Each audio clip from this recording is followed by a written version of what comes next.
Somewhere in your house, in a bathroom drawer, a shoebox in the closet, or a dusty vanity you inherited from your mother or grandmother, there is a decent chance you are sitting on an old beauty item worth real money, and you have absolutely no idea.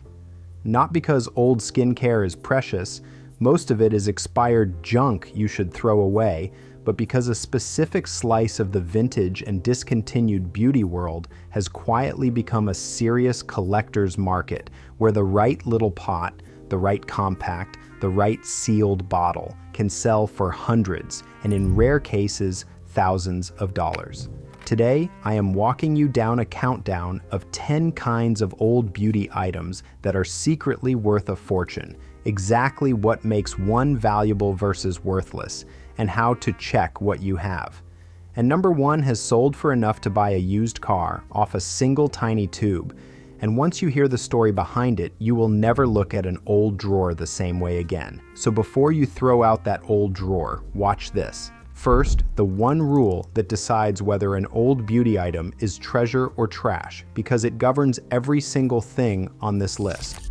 Value in this world comes from 4 things stacked together: scarcity, condition, original packaging, and provenance. Scarcity means it was discontinued, limited, or simply old enough to be rare. Condition means it survived, ideally unopened, unused, with the product still intact rather than melted or crumbled. Original packaging, the box, the insert, the outer sleeve, can double or triple the value all by itself because collectors want the complete artifact, not just the loose item. And provenance, a paper trail proving who owned it or where it came from, is the rocket fuel that turns hundreds into thousands. Keep those 4 words in your head: scarcity, condition, packaging, provenance, and you can appraise anything in that drawer. Now let us count down.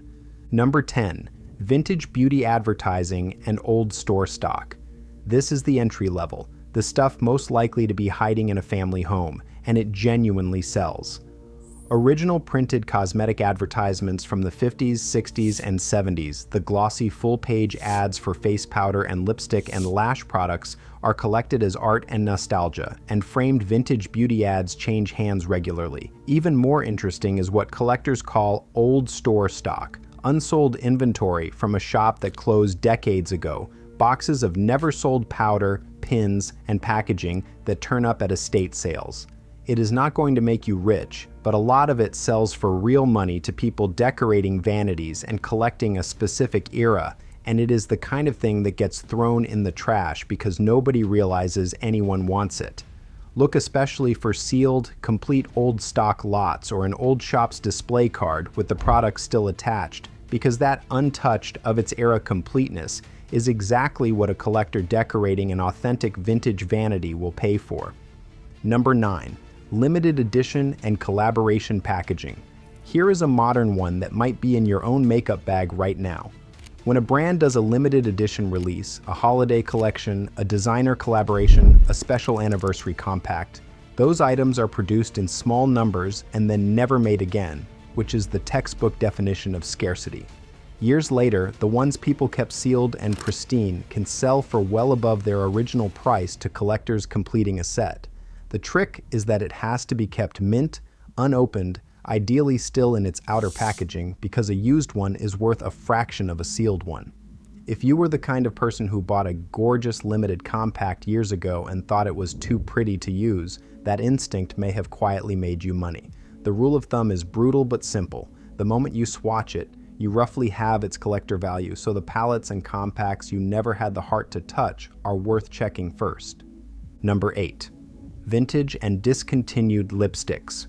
Old lipstick is one of the most actively collected beauty categories there is, partly because the metal and enamel tubes themselves are little pieces of design history. A vintage full-size lipstick, even without its box, can sell for around $80, and the number climbs sharply from there for the right brand, the right era, and mint or boxed condition. The most desirable are the ornate mid-century tubes from the classic houses, and anything sealed and unused.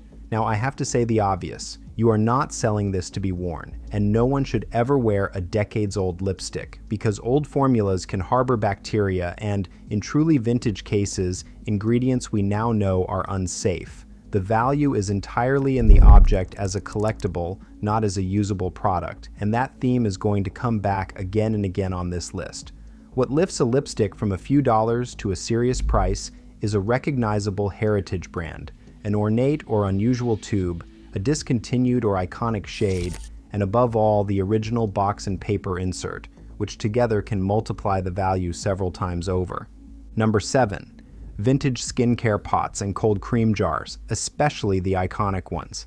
This is the most skincare-specific entry, and it is a real category. Think of the classic old cream jars, the milk glass and metal-lidded pots that sat on every vanity a few generations ago, and above all, the enduring cult jars like the vintage Elizabeth Arden 8-Hour Cream and old cold cream containers from the heritage brands. These have ridden the wave of renewed interest in old-school beauty, and clean vintage examples in their original packaging are genuinely collected for display. The container is the treasure.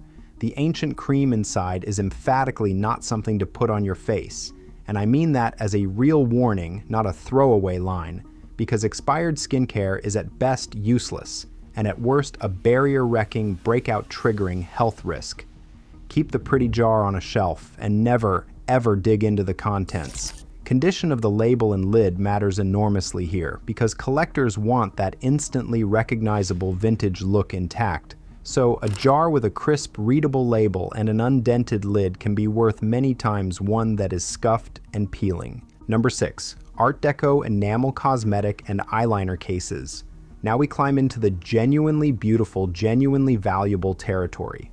Back when eyeliner and cosmetics came in refillable metal and enamel cases rather than disposable plastic, the great houses made them like little pieces of jewelry and collectors prized them accordingly. A vintage enamel eyeliner case from a heritage luxury name, especially one with Art Deco detailing, ornate enameling, or an engraved monogram, is a small treasure. And the ones that still include their original brush or cake liner pan attract the most attention and the highest prices. Because these were handled every single day, most surviving examples are worn, so a piece with crisp enamel and tight working hinges genuinely stands out. If your grandmother had a beautiful little enameled case in her vanity, do not assume it is worthless just because you would never use it. Names to look for are the grand heritage houses that were making cosmetics a century ago, because the older and more prestigious the maker, the more a beautiful little case tends to be worth. Number 5. Recently discontinued cult skincare, the Holy Grail products. And this is the one most likely to apply to you right now, today. Here is how it works. A brand builds a devoted following around a specific serum, cream, or product, and then, for business reasons, discontinues it. Overnight, the people who swore by it panic, and a resale market explodes, where sealed, unexpired bottles of the discontinued favorite sell for 2, 3, sometimes many times the original retail price to devotees desperate to keep using it. This is the modern, non-antique version of this whole video, and it means the backup bottle of that discontinued product sitting unopened in your cabinet, the one you bought when you heard it was going away, may right now be worth far more than you paid.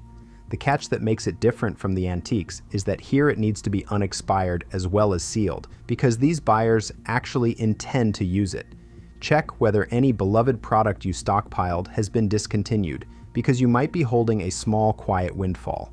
The way to check is to search the product name plus the word discontinued and see whether a frantic resale market has sprung up, because a beloved product going away is often announced quietly and noticed loudly, and the prices can spike within months of the last batch leaving shelves. Number 4. Vintage powder compacts, the true heart of the collector's market. If there is one category most likely to turn a dusty drawer into real money, it is this. For decades, powder compacts were made as genuine objects of craftsmanship, and today they are one of the most collected beauty items in the world. The mid-century metal compacts from the classic brands, and especially the ornate ones, figural compacts shaped like objects, sterling silver cases, enamel and jeweled designs, Art Deco geometry, can command strong prices, ranging from around $50 for a common one to several hundred and beyond for a rare, beautiful, well-preserved example. Value climbs with intact hardware, a working clasp and mirror, crisp design, and the original box or pouch. One tip the serious collectors will tell you: if you find an old compact caked with patina, resist the urge to scrub it clean, because gentle dusting preserves the character that buyers actually pay for, and aggressive cleaning can destroy the value. That grime might literally be worth money. The most prized makers are the classic mid-century compact houses and the luxury names, and the details that push the price up are figural shapes, sterling silver, galoche enamel, tiny inset stones, and any compact that still snaps shut cleanly with an unclouded mirror inside.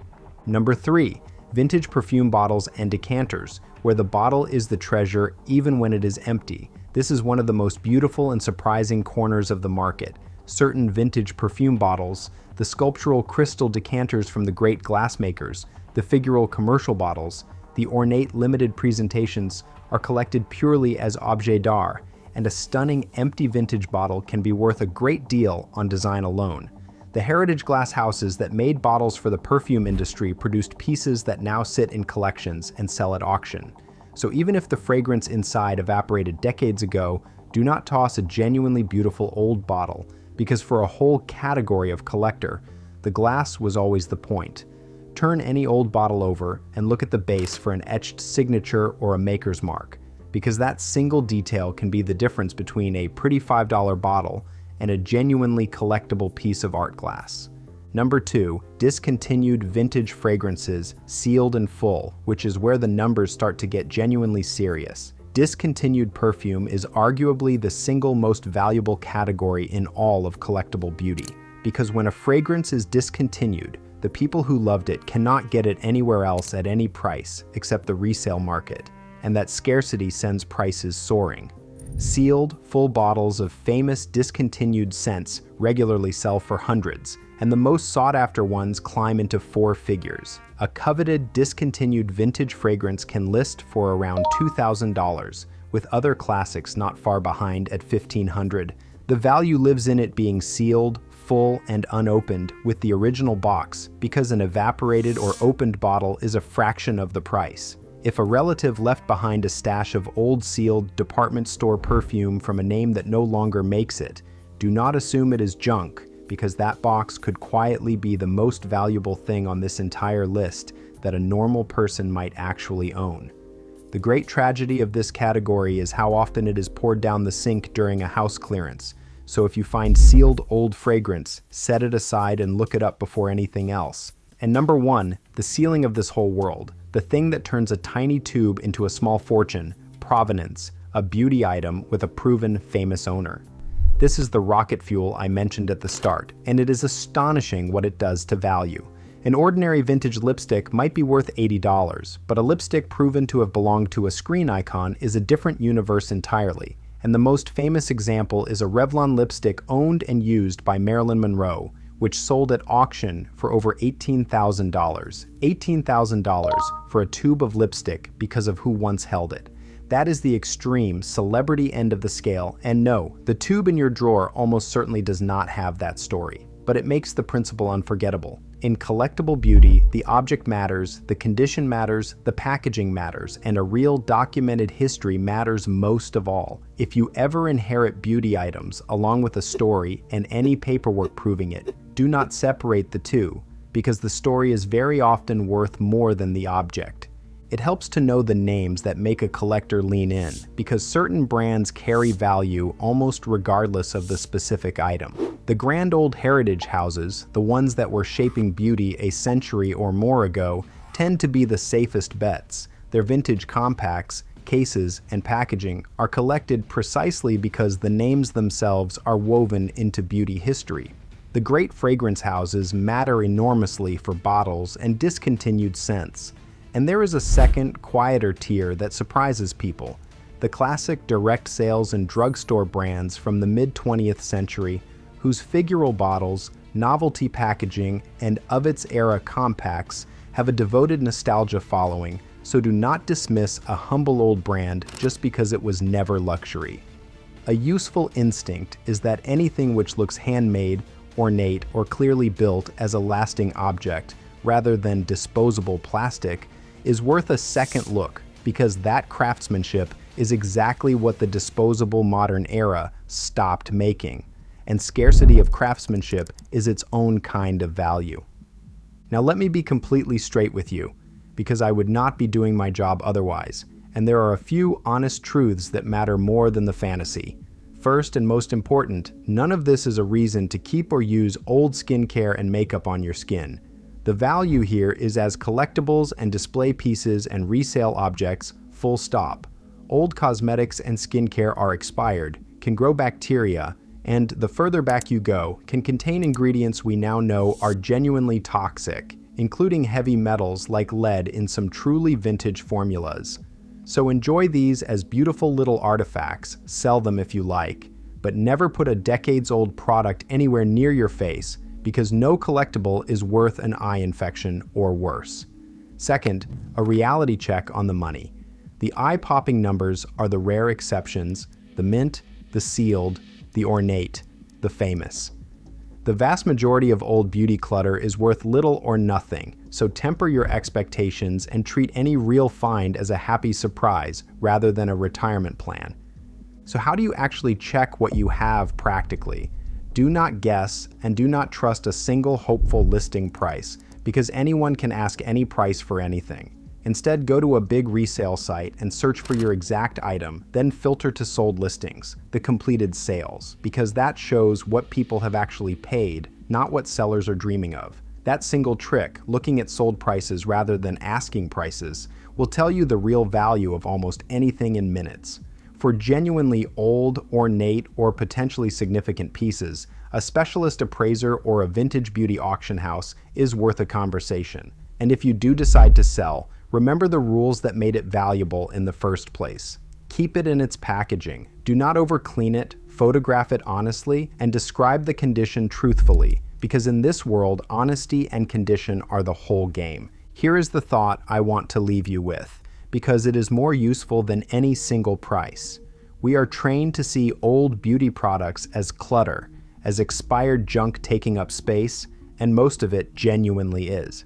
But scattered through that clutter, in a small number of cases, is real design history, real scarcity, and real value. The pretty compact your grandmother treasured, the sealed bottle of a scent they stopped making, the limited edition thing you were too sentimental to open. The difference between treasure and trash was never obvious from the outside, which is exactly why so much of it gets thrown away by people who never thought to look. So before you clear out that drawer, or that inherited vanity, take an afternoon and actually check, item by item, sold listing by sold listing.